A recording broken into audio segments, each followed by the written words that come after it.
Good morning, everyone. We're just about ready to get started with our presentation this morning. I'd like to welcome you to UMSL's Legacy Council Lecture Series this morning, Eliminating the Gap, Value Drivers, Strategies, Executive Briefing for Business Owners. I'm Sharon Fenolio, the Associate Vice Chancellor for Development, and we're really glad you could be here this morning. First, I want to go through a few housekeeping slides. If you need technical support, we'll have someone on standby to help. The best way to reach us is through email by emailing executiveevents@umsl.edu. Second, we'll be using the Q&A feature on Zoom for you to ask questions. This is located in the bottom toolbar at the bottom of your screen. Questions will be monitored and addressed at the end of the presentation, and we'll answer just as many of your questions as we can. This presentation is being recorded. A link will be sent in a follow-up email to all registrants, and it will be housed on the UMSL website for future reference. So campus is a little bit different this fall. We have about 60% of our students taking classes virtually, but this photo was taken on a beautiful fall day where students were stopping to chat, wearing masks, and social distancing. And at UMSL, student success continues to be our greatest commitment. During this pandemic and resulting economic upheaval, we look to the support of our students even more. We know this, when financial barriers for UMSL students are lifted, they can enroll and stay enrolled in school through graduation. Scholarships fill the gap of unmet need to transform the lives of UMSL students working to build better lives through education. I encourage you to think about including UMSL in your charitable giving as you plan for your financial future. Now, without further ado, it's my pleasure to introduce our speakers, Peter Rayson and Laura Burkemper. Peter Rayson is a small business owner, entrepreneur, and estate and business planning specialist with Rayson Wealth Management of Northwestern Mutual Wealth Management Company. Peter spent the first 21 years of his professional career working in a family-owned business that was started by his grandfather in 1946. The company grew over the years, but also dealt with several issues, including the unexpected death of Peter's father at a young age. Peter's family business sold successfully to an outside buyer in 1999, and he joined Northwestern Mutual in October of that year. Peter and his team provide comprehensive financial planning and wealth management to individuals and businesses. Peter is a 1980 graduate from UMSL's College of Business Administration. Laura Burkemper is a business owner, startup investor, and adjunct professor who serves as partner and CEO of Cartel Strategy and Creative. At Cartel, they specialize in building brand capital by aligning businesses, brand and marketing strategies to grow revenue and scale, making companies attractive for acquisition. Laura's passion is building iconic brands and their companies. She has held senior leadership roles in corporate strategy, brand, and innovation for 3 of the world's largest startup turned grown-ups, including Express Scripts, McDonald's, and Coca-Cola. Laura earned her MBA in International Business from St. Louis University and a Bachelor of Science in Business Administration from UMSL, where she also serves on UMSL's St. Louis Alumni Board. Peter and Laura, we are thrilled to have you this morning. Thank you for being here. I'm going to turn it over to you and come back at the end for our Q&A section. Thank you very much, Sharon. Good morning, everyone. This morning, we'd like to talk to you about a topic very important to business owners, and that's on the topic of value drivers. My co-presenter, Laura Burkemper, and I are eager to share with you these 10 key value drivers that can help you preserve, protect, and promote the value of your business. And this morning, we're going to define what are value drivers and the benefits to you and your business and the importance of business planning. As Sharon mentioned, I started my business career over 40 years ago in a as an owner of a closely held family business my grandfather started back in 1946. And over the years I was involved in the family business, we dealt with a number of different issues. And again, as Sharon mentioned, including the death of my father at the age of 56 from cancer. And we were like most business owners, we had no idea that our father was going to pass away at that young age. And we'd done some planning, but we hadn't really done enough planning. So I wish I knew then what I know today about the importance of planning and things that you can do to help protect, promote, and preserve the value of your business. Some of the issues we also dealt with as a family and as a company were these issues regarding value drivers. How could we create and grow value in the company? And over the years, I felt like we really weren't getting quite the advice or good advice that we really needed to help us to be able to do that. And we were very fortunate, though. We were in an industry that at that time especially was a growing industry. We were in the electronic instrumentation and process control business. And we also did repair and calibration on the same type of instruments that we sold. And we ended up growing the company to about 120 employees and 10 offices around the country. And over the years, I learned how I could implement these value drivers we're going to be talking about this morning to help us grow and create value in the company. And then ultimately in February 1999, I sold the business to a national competitor who was kind of rolling up the industry at that point in time. And I decided to help other business owners address the issues we face as a family and as a company. And I never really felt like we got good financial planning advice.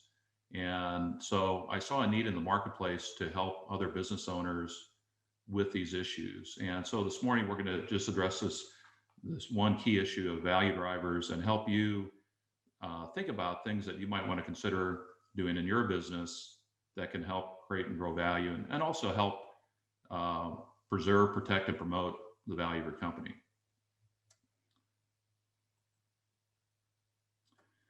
So, as I mentioned, we're here today to discuss value drivers, which are really elements of a business that helps increase the value and appeal to potential buyers. And we'll discuss 10 important value drivers that will give you the best chance to exit your business on your terms. And that's really a key element of why we're talking about that, because most business owners, if they don't address these issues and create and grow value in their company, they have their chances of exiting their business on their terms is not as great as if they had done this type of planning. And the value drivers are almost anything that will appeal to a buyer and encourage them to open up their checkbook to you when you're ready to exit. Now, exit planning means a lot of things to different people. Sometimes I use the word exit planning, sometimes I use the word succession planning, but they're really interchangeable. They're concepts of, at the end of the day, helping you prepare the company for your eventual exit. Because we know 100% of business owners will eventually exit their business one way or the other.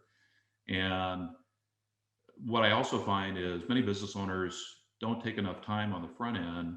The way I put it is they wait for that perfect day to start this type of planning. They think that they don't have to really do it until they're closer to ready to exit their business. But what I found over the years is if they start early enough, even 10 plus years before they're ready to exit their business, you'll have a lot more options and flexibility to successfully exit your company on your terms. And the reason for that is a lot of the tools and things that you want to put in place to increase the value of your company take time.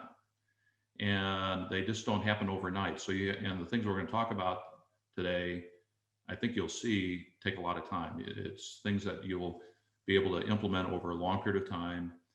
And also, if you decide you want to sell your company or transfer the ownership of the business to an insider, like a family member or key employee, typically those people don't have the capital or collateral available to just write you a big check and allow you to exit your business. So you really have to help prepare them to be able to have the capital and collateral they need to be able to buy your business from you, and for the right price too.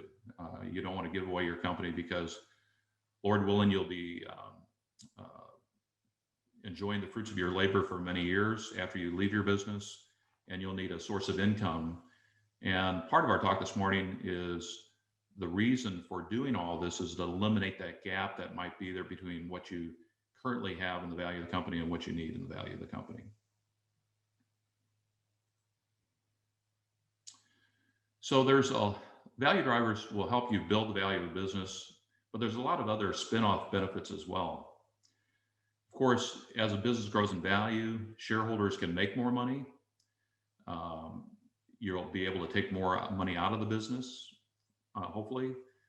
Anything that you don't need to keep in the business to help it grow. So I talk about in terms of what I call free available cash flow.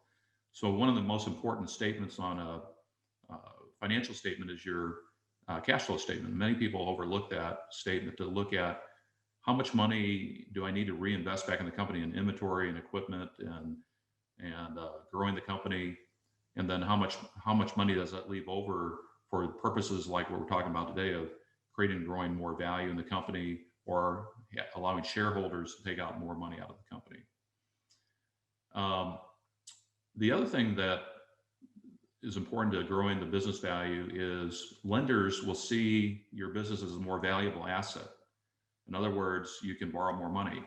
Now, you may say you don't want to borrow more money, but if you need capital and if you don't want to sell your additional stock to outside investors, then typically you have to go to a bank or some other lending institution to be able to borrow money to successfully grow your business. So having a good, valuable business will make lenders more apt to see it as a valuable piece of property. The other thing is you'll find it's a much better run enterprise.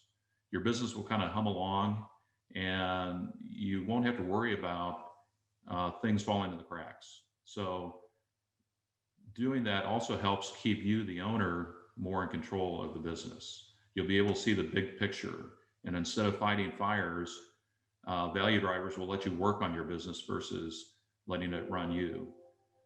And then also, it allows you to net more money when you sell the business, when it's sold to an outside buyer, or it could be an inside buyer as well. So whether you're planning on selling to an insider or an outside buyer, the idea is for you to net more money. And the reason that's important is to eliminate what we call the gap.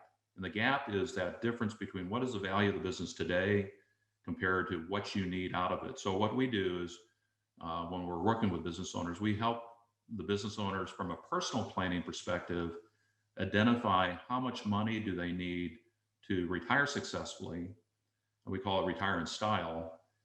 And what we have found is most business owners, the value of their company represents 80 to 90% or more of their net worth, their personal net worth. So they typically don't have a lot of money outside the business. Most of it's tied up in the operation of the company. In fact, when I owned my company, I was the same way. I would always say that one of my best investments was just reinvesting back into my own business. And so most of the value of my net worth was tied up in the operation of the business. So what we do is help you determine how much you need. And if you need $5 million, for example, when professional completed financial needs analysis is completed, in order to retire with the lifestyle that you want, that means your business must be worth around $10 million in the marketplace to net you $5 million after tax dollars when you retire. So if your need is $5 million, then of course the gap is zero.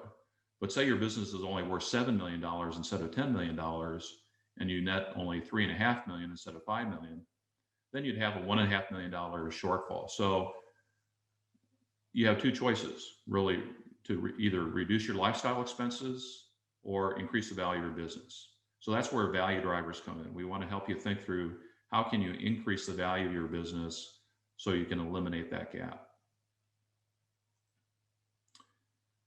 There are many value drivers we could talk about this morning, and we're going to focus on the 10 listed here. In fact, I can produce a customized business planning analysis and value driver report designed especially for your business if you're interested in that. It's a service we provide and can address as many as 20 to 25 separate different value drivers. And almost anything that you do to enhance the monetary worth of your company can be called a value driver. And as I mentioned today, we're just going to address 10 of the most common ones that you see listed here. And these are all critical, vital value drivers that can help you not only increase the value, but as I mentioned earlier, also help you run things more efficiently, more smoothly. You'll be able to attract and retain key people to help you create and grow value in your company. So there's a lot of side benefits to doing this. You'll have competitive advantages in the marketplace that can really accelerate and differentiate you from the competition. And so we're going to talk about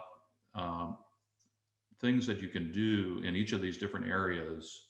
So we're just not going to talk about them. We're going to give you some ideas of things you can actually implement that will help you increase the value of your company. And to address our first value driver, building brand capital, I'm pleased to turn over the presentation to Laura Burkemper. Thank you, Peter, and thank you everyone for being here today. Really appreciate you. As Sharon said, my background really has been in strategy, brand, marketing, business development.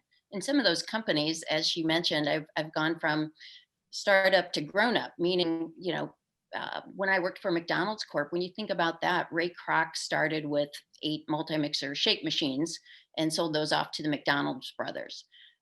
Coca-Cola started in 1886 and sold 9 soft drinks. And so, and Express Scripts, where I've also worked, started in 1986 and had 5 employees. So every startup starts somewhere, right, before they become a grown-up. So what we're looking at today is really about building that brand capital. And so how do you do that? I've been teaching for 10 years entrepreneurship or new idea feasibility. And so they all have those same building blocks. And one of those is how you look at your business from a strategy standpoint. So I like to start with the end in mind. And building brand capital is really about building top line sales and bottom line profitability of your company. And so in order to do that, there really should be a alignment between your business strategy, your brand strategy, and your marketing strategies. And so if we take a step back and we look at high performing companies, there's always a strong coherence between what leaders seek to accomplish, so that strategic vision of the leader, what employees know and believe, otherwise known as culture, and what external stakeholders or customers perceive, which is the image. And when you have that vision, culture, and image alignment, that's when there's purpose, there's clarity, and there's consistency, both internally and externally. And so what that means is your employees are all rowing in the same direction. They can see how their role funnels up into the mission and the vision of the company. And they're really purpose driven, more productive, and also more fulfilled as an employee.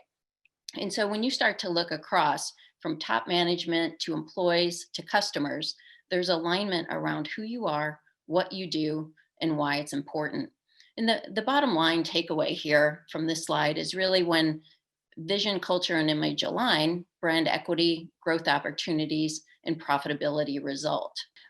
So this slide really talks about if we take that building brand capital a step further, the Gallup company did a really interesting survey around nearly 50,000 business units across 200 companies, 50 industries and 34 countries. So a lot of research. And in that research, what they found was their scientists found a direct correlation in the clarity of the mission of the company to the revenue. And so the clearer the mission, the higher the margin. So naturally, what you can take away from this is if people understand who you are, what you do, why you're uniquely better, the greater your chances of success, because they know what to come to you for. They know what you sell. They know what they can buy. Next slide, please. And so to kind of wrap on the building brand capital, if we talk about, if you start with the premise that strategy is a vision well told, then therefore a good strategy is also a good story. So by the diagram that you see on the left, you've got your business strategy, on the right, your brand strategy, and in the middle, that cross section is really your marketing. That's your great brand story that you begin to tell. And when you start to create that alignment between your business, your brand, your marketing strategies, unerringly at all touch points, you build what I'll call a unified brand, but it becomes a very powerful brand that drives sales, equity, and customer lifetime value. And so to wrap with an example, to kind of illustrate these 3 slides, Peter Drucker said, the best way to predict the future is to create it. So an interesting example is with Chick-fil-A. They set out to do just that. And they're now a $10 billion chicken franchise. And from their VP of high performance, Mark Miller, he talks about how did they build a high performance organization?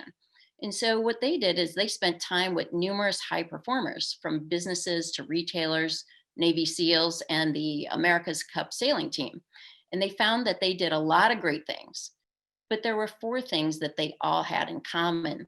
And those 4 items were their pillars of success.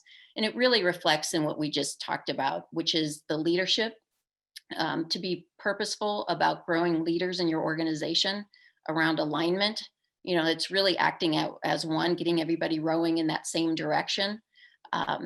Number 3 is winning the heart. So how do you win the hearts of your employees, of your customers? It's really about that engagement and how employees have to care to be able to do the 4th thing, which is excel at execution. And when you step back from all of this, what this is really about, it's the difference between playing chess, not checkers. It's really about strategic direction. And I'll turn it back to you, Peter. So the next value driver we're going to talk about is next level management. And this is probably one of the most important components a buyer will look at when you're ready to sell your business, especially if you're looking at selling it to an outside buyer. It can really drive your business forward or into the ground. And your management team should have the experience to run the business every day without input from the owner. In other words, think about being able to go on vacation and the business still hums along, without your involvement in the company, because you have key people in place who have the experience. They've been there, done that. They have the t-shirt level of confidence to know how to run your business. And they really think like owners. That's one of the key things I always talk about when I'm working with business owners is, do you have the right people on the bus who not only show up every day on time and put in extra work, but do they really think like business owners, and can they help you create and grow value in your company? And at the same time, are they open to new ideas? Are they looking at things like your technology and human resources or legal issues, even client service? Are they looking at all aspects of your business? Are they thinking like you, in other words? And are they tweaking it along the way to make it better? That to me is really someone who is a key employee or a key person who you want to attract and retain in your company, because at the end of the day, the business owner is only one person. They really need to bring people on board who think like business owners, who understand, and we'll talk a little bit about this later, but understand the financials, how to read the financial statements, and understand what their role is in the company to help you create and grow value in your company. They also need to know how to grow your company by possibly either internal growth, organic growth, or looking at acquiring other businesses to help grow the company. There are so many different ways you can grow a company that to get bigger and better, and then having these key people who on your team who know how to get it done. That's so important. And I used to, when I owned my other business, we used to talk about that all the time, that I really needed the help of our key management team to help us create and grow value in the company. I couldn't do it alone.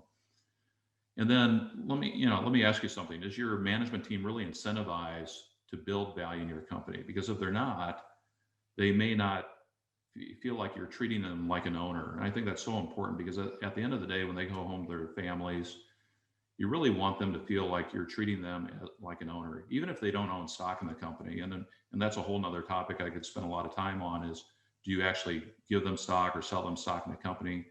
The answer to that question, by the way, is it depends, but typically I don't recommend that. But there are other tools that you can implement, and we have whole presentations even on that topic that I can address. But we have tools that I wish I knew about when I owned my company, that you can put in place that can attract and retain key people to incentivize them to make sure they don't think the grass is greener. I'll share a quick story. We had an office in Kansas City, and one of our key sales reps in our Kansas City office felt like I wasn't paying enough attention to him and giving him the opportunities that he wanted to take on. And there was an opportunity that he had from one of our competitors who wanted to open up a branch office in Kansas City. And he ended up accepting that offer and taking some business with him. So I know firsthand what can happen when you don't implement tools to attract and retain key people. So in that case, he thought the grass was greener. Now, we survived it, but it did have a short-term effect on the value of the company, because he did take business with him, and he became a competitor in our own backyard. So that's why some of these things are so important, to address key management team issues and help them feel like that you really care about what they're helping you do to create and grow value in the company. The other thing that it does is, if you're thinking about selling to an outside buyer, one thing that a buyer looks at is, do you have the right people on the bus at that time? Because most buyers don't necessarily want to come in and manage the day-to-day operations of their company. They want to come in and they're buying a winning business and a successful business. They don't want a fixer-upper, in other words. And one of the things I look at, and they'll even interview your key people, they're going to look at, do you have those right people in place? And one thing you can do to help provide a lot of comfort to those buyers is putting a stay bonus in place for those key people. And what I mean by that is, you can incentivize them to stay on with your business even after you sell the company, so that the buyer knows that those key people aren't going to jump ship, and all of a sudden they have to hire a bunch of new people to run the company. So keep that in mind. That really does help with the transition of ownership. And as I mentioned, most buyers of companies are really looking for those key people to stay on board with the company for a period of time, at least a year or two, maybe even longer.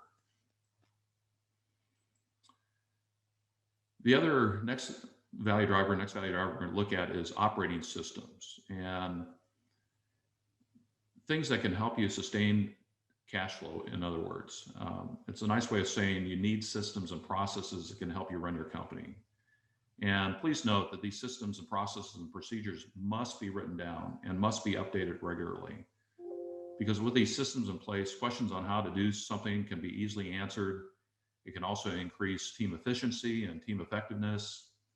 Probably one of the most important things is they help you execute consistently. You know, it's nothing worse than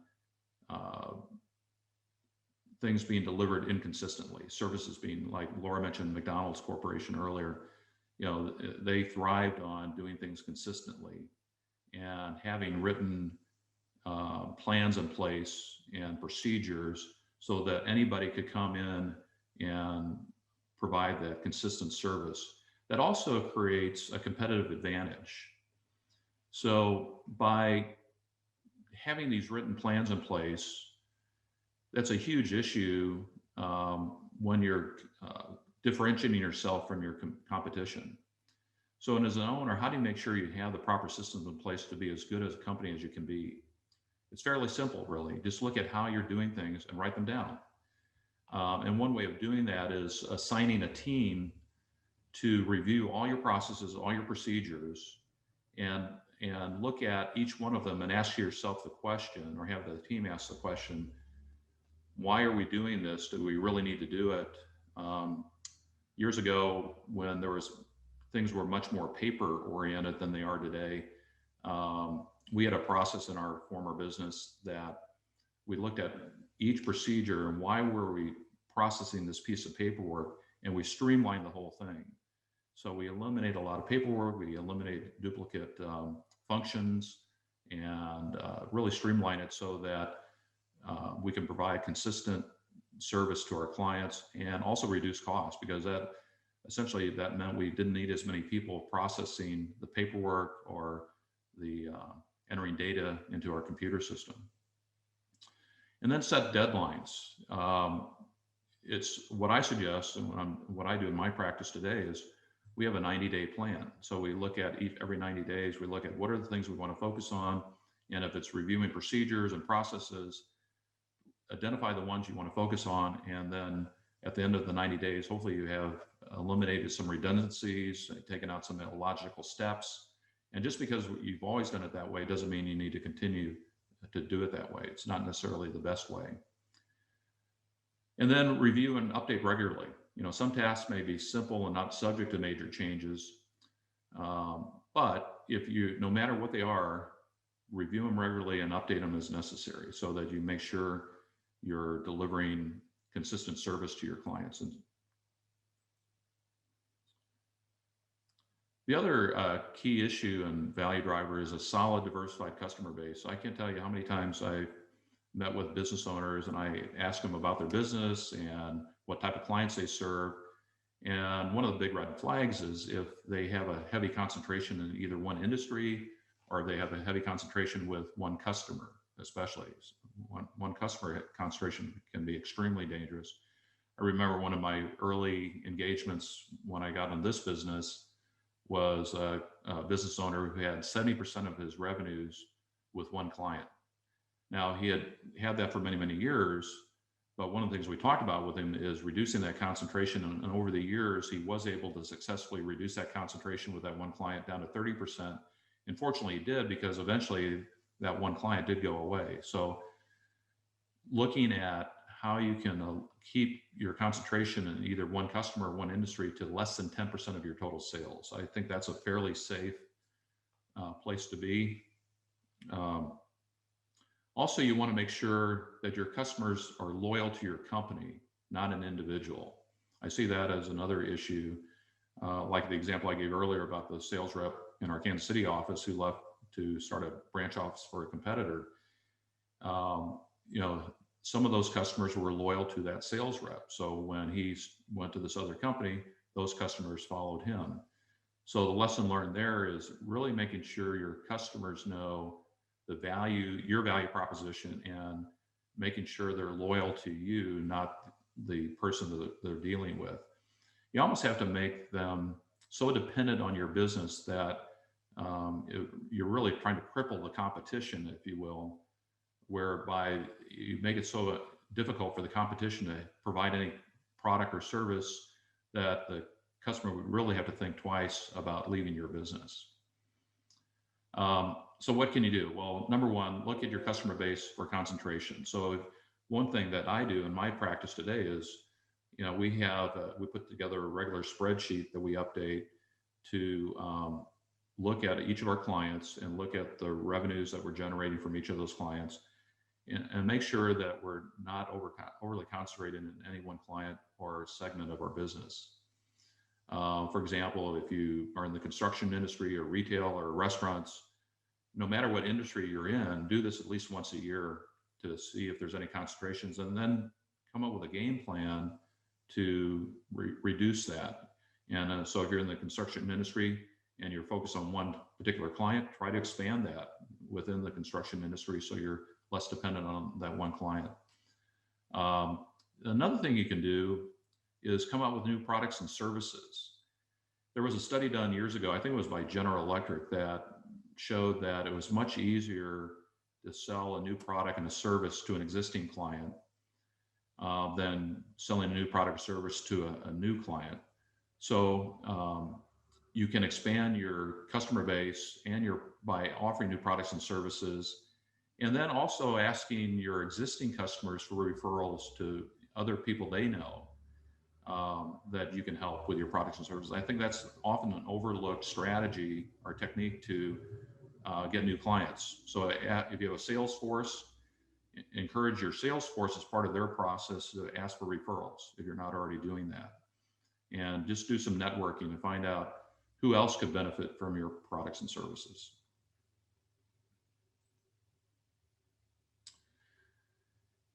Our next value driver is recurring revenue streams. And this is, again, such an important thing to address. I also refer to as multiple streams of revenue. You look at, besides multiple streams of revenue, you look at things that can repeat over and over again, almost like an annuity, if you will, where you're providing products and services that customers would have to come back to you all the time. So this concept of, a barber shop, if you will, having that product or service that people need on an ongoing basis, at least, pretty regularly, where they're coming back for, to spend more money with you and your company. And looking at how you can design your core products and services so your customers have a reason to see you regularly. Things you might consider as add-on products and services, like maintenance contracts, for example. You can also look at upgrades to your service or existing product upgrades. And what about quarterly account reviews? For example, if you could offer service where you'd come into your customer and review what products and services you're providing to them, and on a quarterly basis review how are those products and services meeting their needs, for example, or at least do it yearly. You can also look at value-added services like regular software upgrades. So if you have software that you sell to customers, you can upgrade, provide upgrades at an additional fee. You can do add-ons, other innovative type things that you could offer. You can do customizations with your products, anything you can do to differentiate yourself and to add additional value and repeat revenue. One of the things we did in my family business, we did, as I mentioned earlier, we did repair and calibration of electronic instrumentation and process controls. So we developed a program to help our clients maintain their quality standards, such as ISO 9000.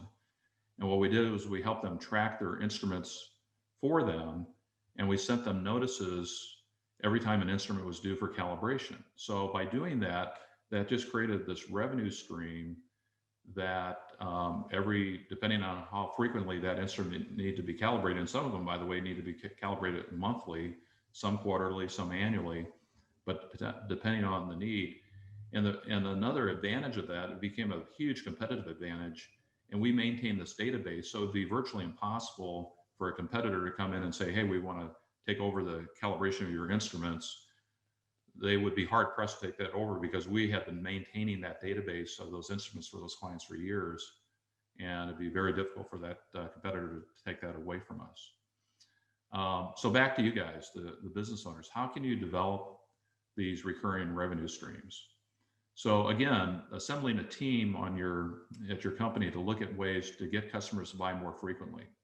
Assign the team responsibility to review each and every product you offer, and then look for upgrade opportunities, add-ons, innovations, and even seasonal needs.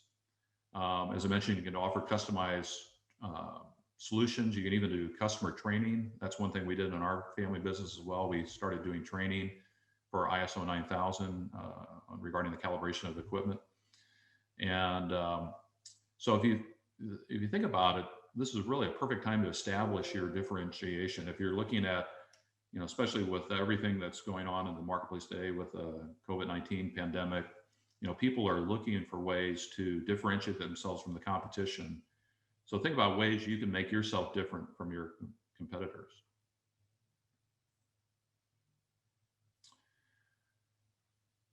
Good and improving cash flow are also ways to increase your efficiency and decrease costs.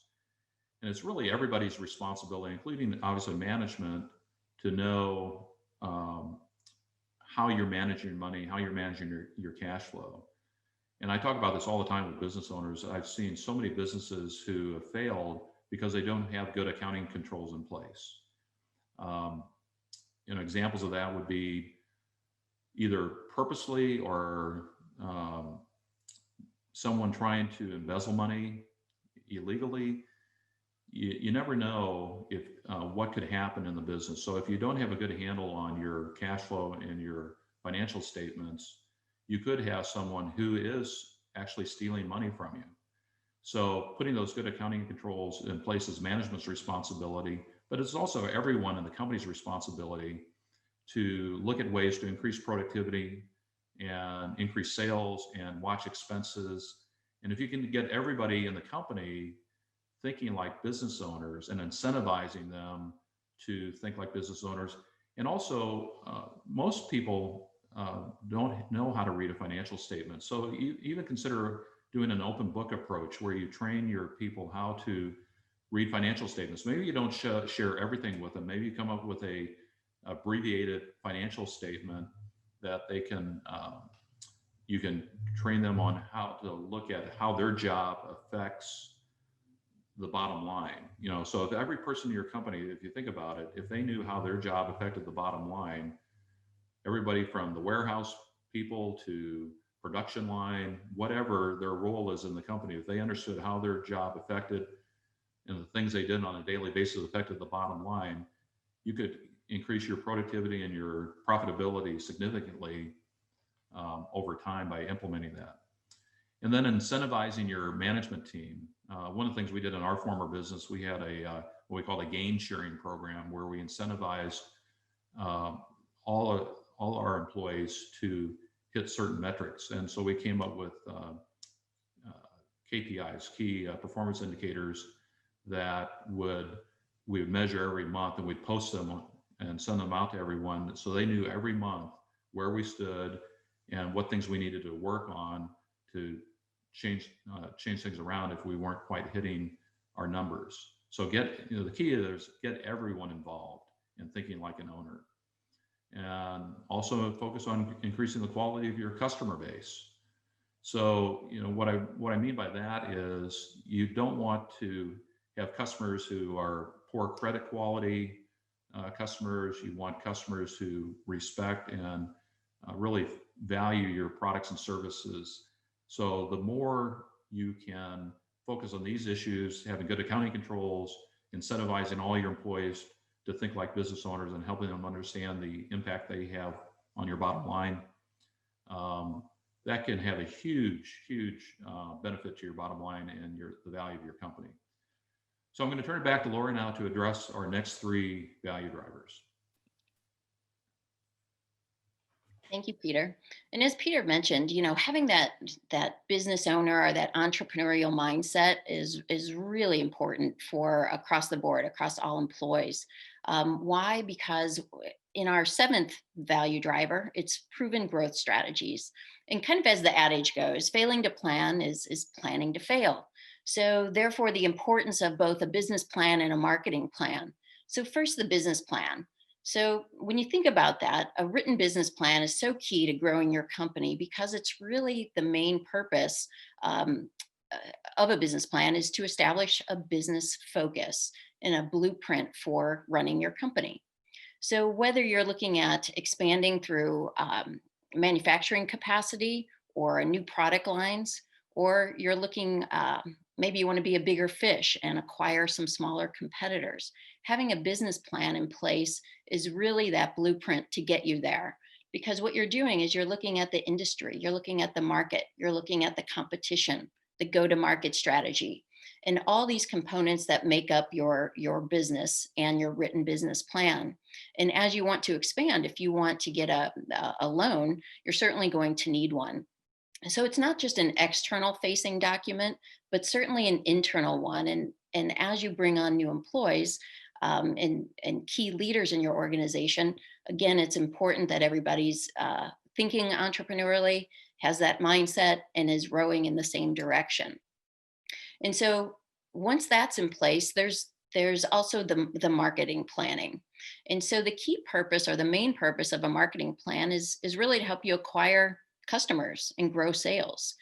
And so your marketing plan identifies and segments your customers, how to reach them, and how much they'll pay for your product. It really focuses your marketing efforts around growing your sales and avoids wasting your resources. So when you think about a written marketing plan, this is where when you build brand capital, we're really talking about how are you creating that alignment between your business strategy, your brand strategy, and your marketing strategy. And so when you have those pieces in place, you're going to market in the proper channels because, for instance, maybe your target audience is anywhere from 24 to 54. Are you reaching all of them in one channel or 2 channels or multiple channels? So for instance, Facebook might skew a little older, Instagram skews a little younger. You'd have to participate in both ways or both marketing channels in order to reach your audience. The other part is the customer segmentation and messaging. And so having the message that appeals to each segment becomes really key. And so that alignment between channels, segmentation, and messaging will really help you to grow your sales and avoid wasting too much time and money in one area when you're not reaching your desired target audience. And so having those two pieces in place are really key. And just to expand a little bit on that business plan side, it's become very popular to have more of a lean canvas or a lean business plan, something that you see all at a glance. But the depth that goes into creating a full business plan really is helpful, not only just to help the owner think through, do I have all these pieces in place? But also, as we mentioned, when you go outside to get a loan, other people can see that you've thought this through and you know how to operate your business as well. So they're both really key things to have in place. Again, planning, failing to plan is planning to fail. Next slide, please. And so our eighth value driver is competitive advantage. And there are two types, both internal and external. And so the internal refers to what your employees know and believe. So that's the culture, the type of business that you've created internally. It includes your processes, your procedures, the way you do business. Internal advantages aren't always as apparent as to the outside world, but their results are. The results could be things like low employee turnover, the reputation that you have on the street, or the public or customer image. And so those internal competitive advantage really keeps your employees rowing in that same direction. So you start to see where a lot of these value drivers kind of fold into the next. And so if we look at the external competitive advantage, it really refers more to your products, your services, your systems. Anything your competitors can see just by driving by your business or picking up through word on the street. And so having a targeted brand message really will allow anyone to see who you are and what you do and why it's clearly better. And so if you start to take a look at, well, what else can I do as a business owner? It's really about identifying your value proposition. And so sometimes it's very hard for us to look in the mirror and find out, what is it that we're best at? What is it we do better than anybody else? Why are we more unique than the competition? Because really you have to allow for, here's the benefits of my company in relationship to those competitors that are out there. So a lot of times people will invite in outside wisdom to have that closer look and be able to identify what makes you unique. And then once you have that in place, really publicize that competitive advantage, because that's what gets you to the point where, as an example, I prefer Adidas over Nike, or I prefer Nike over Adidas. What builds that competitive advantage that creates the loyal customer and the repeat customer, and the one that always says, I want this versus that. They want your brand versus another. Next slide, please. And so the ninth value driver is all around demonstrated scalability. And so this means we can easily copy our systems, our products, our systems, and our operations. We don't have to reinvent the wheel. We've got it written down, as Peter had talked about. It's a script to follow.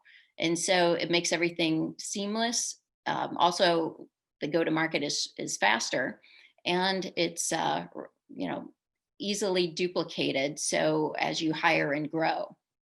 The second piece is creating a category leader and customer lifetime value. And what that really means is not just stabilizing the company, but creating a better version of yourself. When you look at category leaders, typically they have 76% share of the market, but only 8% of the companies actually have that. And so how do you create a category leading company versus just more of a lifestyle company? And so again, it looks at, how do you scale? How do you create that better version of yourself? How do you create that loyalty that creates customer lifetime value? And so, what business owners can do is this: they can look for opportunities to cross pollinate ideas.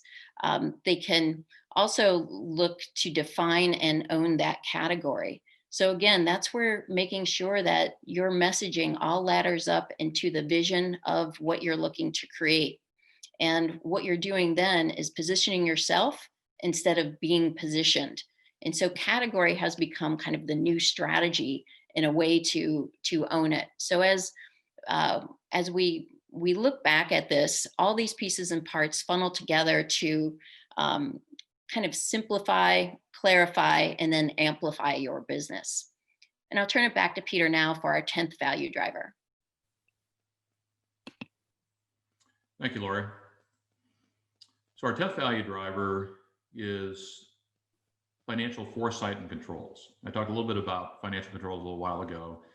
And going back to that theme is, do you really understand your numbers? As I mentioned, I'm so amazed at some owners who run their companies with very limited grasp of what their financials are really telling them. One of the things I encourage business owners to do is if you have an accountant on staff or a CFO, even though you have that person in place, don't assume that they are doing everything correctly or properly. You want to have more than one person looking at this, and especially the business owner should understand what is happening. You need to understand your ratios. You need to understand your gross profit margins. So if you look at your financial statement and you see something that doesn't look quite right, or it's not following a normal trend, that would prompt you to look deeper into what's going on there. And one of the things that a mentor of mine shared with me years ago was to actually look at the general journal entries that are made every month and make sure there's nothing that's showing up abnormally. So depending on what size your company is, obviously, hopefully, as your company grows, you'll have a team of people who are doing that for you, but it's still very important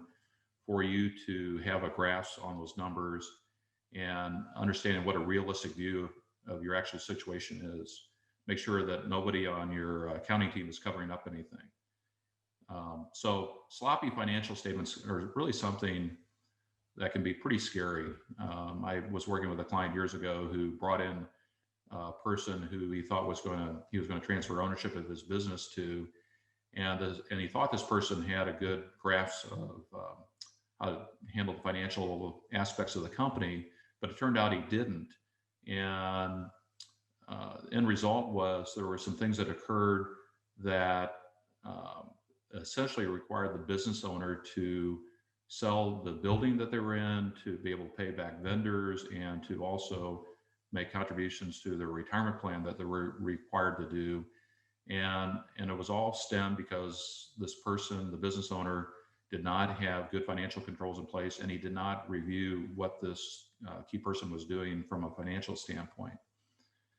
So that making sure that you have those good accounting controls in place are very critical. It can also help you with good forecasting and planning. If you don't have the right tools in place, you really can't forecast what's going on. You might be thinking everything's going along very smoothly, but if you find out down the road that you had some unknown expense that wasn't properly recorded, and then all of a sudden you thought you're profitable, now you're not profitable, that could have a huge impact on your ability to plan. The other thing is you want to hire good outside people as well. So even though you might have good inside people like a CFO or a controller or a good accounting staff, you want to hire good outside people too, to help at least on a periodic basis review what you're doing internally. Of course, you'll need to hire a tax advisor who can prepare your tax returns, but making sure you're getting good insights, both inside and outside, is very important. Our passion is to really help you achieve your dreams and goals. And that's really what our practice is rooted in. And so today, as clients' personal and business financial security needs evolve, we're helping meet those challenges by helping business owners what we call a 360-degree analysis of their business. And one of the tools we use for doing that is a business planning analysis. It helps you, the business owner, determine your current position and then where you would like to be. Like I mentioned earlier, integrating your personal and business planning is so important to understand where you need to be personally so you can find out, is there any gap in your planning that needs to be addressed? And the sooner you address that gap, the better. And then putting the plan together. So our business planning analysis addresses 4 key issues that concern business owners, and that's, what is the value of your company? You know, many business owners have no idea what is the estimated value of their company, and they might have a general idea based on, you know, their industry, but being able to really determine for a number of different reasons, what is the current value, especially if you have partners in your business, you want to make sure your buy-sell agreement is properly funded. I find that to be a big issue with a lot of business owners. They might have an operating agreement or a shareholders agreement or a buy-sell agreement, but if you don't know the value of the company, and if you don't know how that valuation is going to be funded, in other words, how are you going to be able to buy each other out over time, that could be a real detriment to the successful operation of the company. And then the second issue that we help business owners address is exit planning and putting a lifetime exit plan together. The third issue is identifying key people and putting things in place to help attract and retain key people. And one of the fourth issues is also helping business owners design effective employee benefits. That can really help you attract and retain not only key people, but every person in the company who needs, you need to provide competitive benefits to. So we'll be glad to meet with you individually to learn more about your business and how a business planning analysis could help you develop a plan to accomplish your goals. And if you're interested in that type of service, please provide your name and contact information in the chat box or the presentation assessment later on this morning. As I mentioned, this business planning analysis, we take you through a 4-step process. It starts with what we call a discovery meeting by asking you a bunch of questions to identify your key priorities that you're most concerned about now. Once we understand and get clarity on what your goals and objectives are, then we can better advise you on making decisions on potential strategies, tactics, and tools to help you implement your plan. And we've seen many plans fail because of poor implementation. So one of the third component is getting good results through proper implementation. I see that all the time. It's the old adage of, you can do a plan, but if you just put it on the shelf and don't implement it properly, then it's a worthless plan. So proper implementation is really critical to this. And then the other thing we find is a plan is never completely done. Like we've been talking about this morning, it's an ongoing review and monitoring process. So we meet with our clients regularly to help you review and update your plan and assess a number of key areas, like I mentioned earlier, about business value and exit planning and buy-sell assessments and strategies to attract and retain key people. So those are all part of the process that we help walk you through to accomplish your goals and objectives. Regarding exit planning, I can't drive home the point more, and the key is starting planning early. Even if you're just starting the business, I believe that businesses should be started with the exit in mind. Think about, why did you start this business? And a lot of times it's due because you want to provide a good product and service to your clients. You also want to provide for your family. You want to increase your net worth. All those things are typical objectives that business owners have for starting a business. So we really want to help you preserve the value of the company. We want you to help you protect the value so that along the way, if things will happen along the way that you can't predict today, but we want to help put plans in place to help protect from those issues that might arise, and then promote the value of your company. So that's where the value drivers come in, to really help you promote and grow the value of your company so that when you're ready to exit, and that could be years down the road, but when you're ready to exit, you can maximize the value that you get, and you can exit on your terms. And that's a really critical issue. And I typically recommend planning at least 5 years in advance. But what I love to do is work with business owners who are thinking about 10 or more years or really ideally is the ideal time frame, especially if you plan on selling to an insider like a family member or a key employee, because as I mentioned earlier, those people typically don't have the collateral or capital to just write you a check. So we have to help prepare them, not only financially, but also the issues we talked about earlier, making sure they understand what it takes to create and grow value in the company, what it takes to understand the financial controls of the business, what it takes to manage the company. Essentially, you want them to take over what you're doing, and you want to work yourself out of the job so that you can successfully transfer it to them when you're ready to walk out the door. And again, this is all integrated with your personal planning. We help you do this through a well-defined consulting process to help you address some of your key issues that you're concerned about.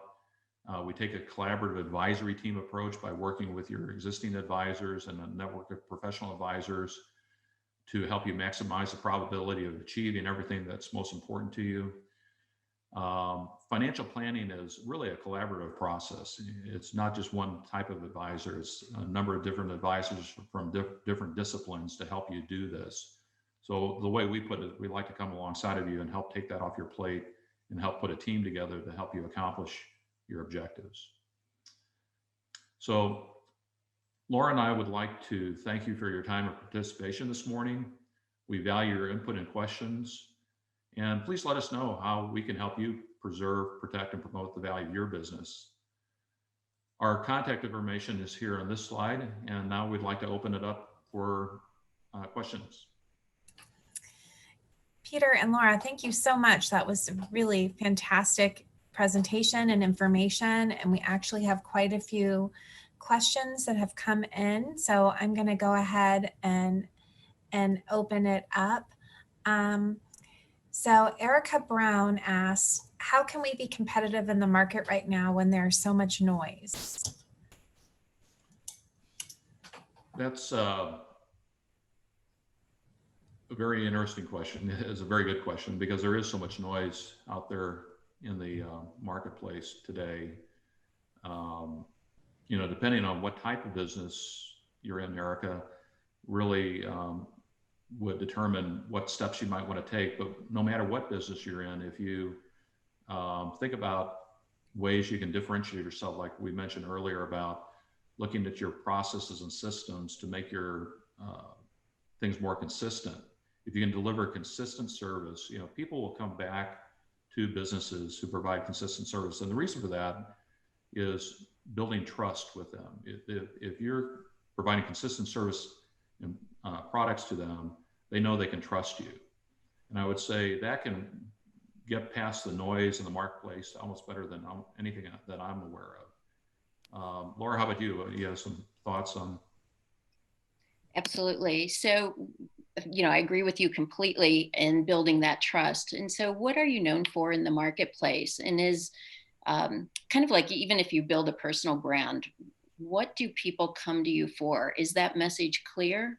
And are you fishing where those people are? Are you using the right channels, the right messaging to appeal to that audience? So I think those are the kind of things that help cut through the clutter. If you're very deliberate and very specific about who you are, what you do, and specifically about why you're better. You've already identified what I'll call a gap in the market, but is there a market in that gap? And are you hitting that market with your messaging? Thanks for the question. Great. We have one from Anna who's asking about value driving in C-suites of nonprofit associations. Well, I've had a fair amount of experience working with nonprofits, and the issues we talked about this morning apply to both for-profit businesses and for nonprofit businesses. It's slightly different when you're trying to attract and retain C-suite level people in a nonprofit because you don't have stock to give them, right? Because a nonprofit doesn't issue stock. But there are some tools that you can put in place to incentivize these key people, like we were talking earlier, to attract and retain them. These types of things are referred to as non-qualified plans, and they're also utilized in for-profit companies as well. So these non-qualified plans can be put in place. They're tried and true planning strategies that we've used for years. There are certain regulations that you have to follow that the government has issued regarding these types of plans, but if they're done properly and implemented properly, they're great tools to attract and retain C-level suite people who can help you create and grow value in the nonprofit world as well. So if you're, no matter what type of nonprofit you are, from UMSL, who is obviously a nonprofit who is serving the community with quality education, looking at ways to grow UMSL, for example. You want to still attract and retain quality professors, quality administrators, and there are tools like competitive employee benefits that you can put in place, things like that can attract those type of people. And then if you want to make sure you keep those top level people, then that's where these non-qualified plans come in place. And the non-qualified plans you can carve out just for certain people. You don't have to offer them to everyone in the organization. Great. We have another question from Andrea asking, how do you feel about software designed to help manage small business finances, such as QuickBooks? I'm a huge proponent of using accounting software like QuickBooks. I wish it was around when I was first starting the business 40 years ago. Back then, we didn't have those types of software tools to help with accounting.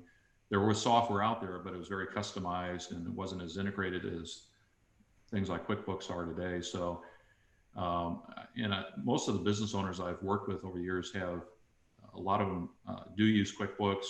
Most accounting firms that I work with usually recommend something like QuickBooks because a lot of the accounting software or systems that the accountant uses will integrate with QuickBooks. So whatever software you use, the key thing is putting good controls in place, like I mentioned earlier, and making sure you do monthly compilations of your financials so that the business owner can know exactly where they are on a monthly basis. If you don't have that monthly check-in, it's kind of like I came from the instrumentation business. It's like looking at a gauge and it tells you where you're at.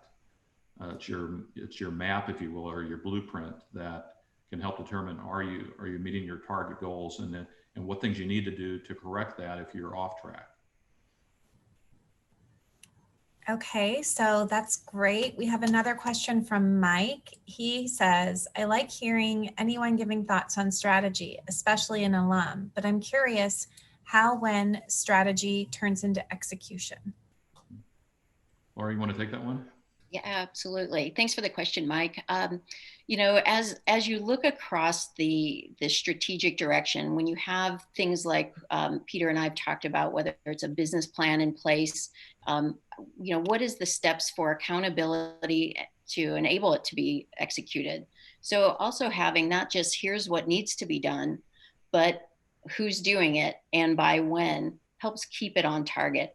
It's really the simplest way of having that accountability so that it gets done, whether that's the 90-day plan that Peter talked about or more of the longer, more in-depth business plan. But then having that ownership piece is really key. Otherwise, it's a lot of great talk that just doesn't falls flat. So execution, if you excel in execution or finding the people that do, you got to have that nice mix of the visionaries of the company to say, here's where we're headed. The managers to make sure it's the resources in place and those that can execute so that it doesn't just become talk. That's great, Laura. You make it sound easy, but certainly the accountability piece is really important. Okay, so the next question is, how do I get back on track during this pandemic, from Albertine? Well, I know it can be daunting, during this pandemic, not knowing what's going to happen with getting back to quote unquote normal, right? So I always like to think about what are the things I can control, and you can't control when we're going to get back to normal. We can't control when a vaccine is going to come out. So instead of focusing on those things that we can't control, look at the things like we were mentioning earlier, such as starting the process of a written plan. Look at your systems and looking at redundancies, looking at things that you can eliminate, look at your processes, form a team within your organization to look at everything like we mentioned earlier to help you streamline and reduce any unnecessary expenses that you might be incurring by having certain processes in place. So, from an operational standpoint, there's so many things you can do, from accounting to procedures to incentivizing key people, make sure they stay on board with you, because as we come out of this, you're going to need those key people in place to help you accelerate, get things back to where they should be. Laura, how about you? Yeah, one of the things that we've seen is a shift between a distributor model and a direct-to-consumer model, or at least having a mix of that, because if people aren't out or can't get into a place like we had, early May, June, that kind of thing, then how do you get your product into a customer's hands? So then the shift to a direct-to-consumer or online, whether that's using Shopify or Amazon or some version of your website to get those products into the consumer's hands. And when you start to look at that, you're looking at two things. One, you're paying a distributor, or are you paying to advertise? But your margins typically, at least in my experience, have been much greater on the direct-to-consumer model in this instance. And so just making sure your check and balance is in place. What are you giving to get? So what are you giving up if you shift your model from one side to the other in terms of revenue? And what do you get in return for that? And what's the time horizon that you're looking at to help grow your business, whether the distributor model is right for you or the direct to consumer? But that's been a very big one that we see across the board since the pandemic hit.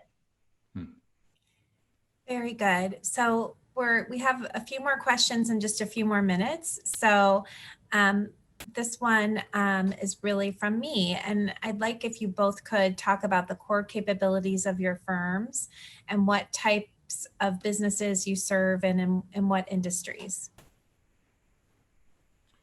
My practice is focused on working with owners of closely held companies and helping them with integrating their personal and business planning and exit planning. So we've had the pleasure of working with hundreds of business owners over the past 21 years since I started my financial services practice. And I really love to help them address some of these issues we talked about this morning, help them create and grow value in their company so they can maximize the value they ultimately receive from it. And because one of the things I really am concerned about is if they get to the point in time when they're ready to retire and they don't have quite the value in their business that they were hoping for, that could be devastating to their ability to retire and exit the business successfully. And to pick up where Peter left off, the preserve, protect, and promote, our business really is along the lines of that promote and grow side.